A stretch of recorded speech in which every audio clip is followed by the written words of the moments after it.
According to a study by the National Trust, 1 in 5 of us apparently descend from Britain's aristocracy. Yes, ooh. Yes, it's true. However, research into family trees also points out that while some of us may discover we're from glamorous ancestry, others will find they come from more humble beginnings and are actually related to people like the butler, the footman or the chambermaid. That will probably be me. So, ladies, have you looked into this? Have you always imagined that you were quite posh? Do you care about your roots and where you came from? I never used to. I was not interested at all.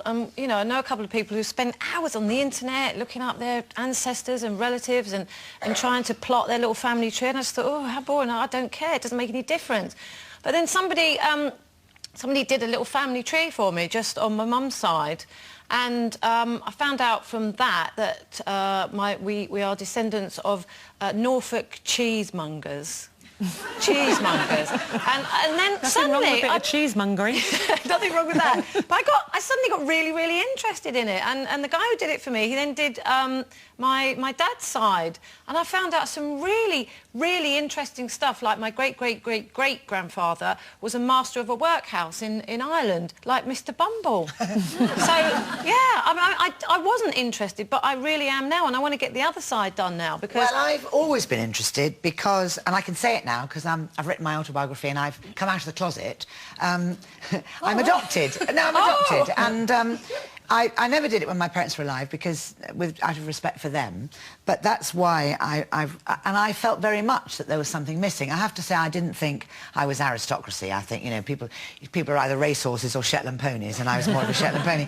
But I knew something was missing, and I think one of the things that I write about in the book is about being adopted is that you want to please everybody, and it gives you this drive. And I always thought through my youth, people would say I thought I was Jewish, actually, at one point. And I found out that I was Welsh Presbyterian, half American, possibly American Native Indian. So that's blown all that out the window. So I'm still discovering it all. Even over the last 20 years, I've learnt a lot and met my real mum. But you had a very loving adopted yes, family, I didn't do it because I wasn't happy, and yeah. I really think nature and nurture, it's a very interesting thing, because my parents were just amazing. I couldn't have survived the way I have with the things that have happened to me without my parents. And when I met my real mother, it's very interesting what you're expecting. I just remember standing in this airport looking for, well, I suppose I must have been looking for me.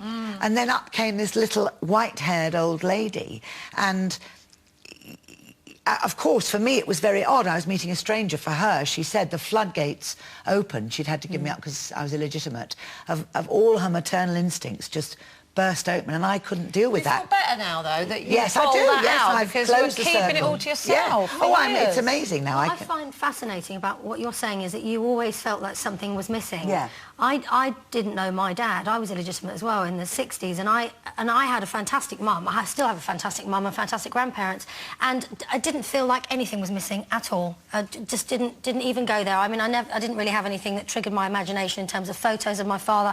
I mean, we never spoke about him, so I never really thought about it, and I thought to go there might be in some way disloyal to my mum. But later on, you know, in life, I had Beau, and then Beau was saying, why have I not got any granddads, because Paul's father passed away, and I didn't have any answers. So you know, we were watching that Who Do You Think You Are show with Kim Cattrall, and 3 years ago we'd found an address for my father, so we decided to track him down for a laugh. You know, just for a giggle, not thinking I would feel anything at all.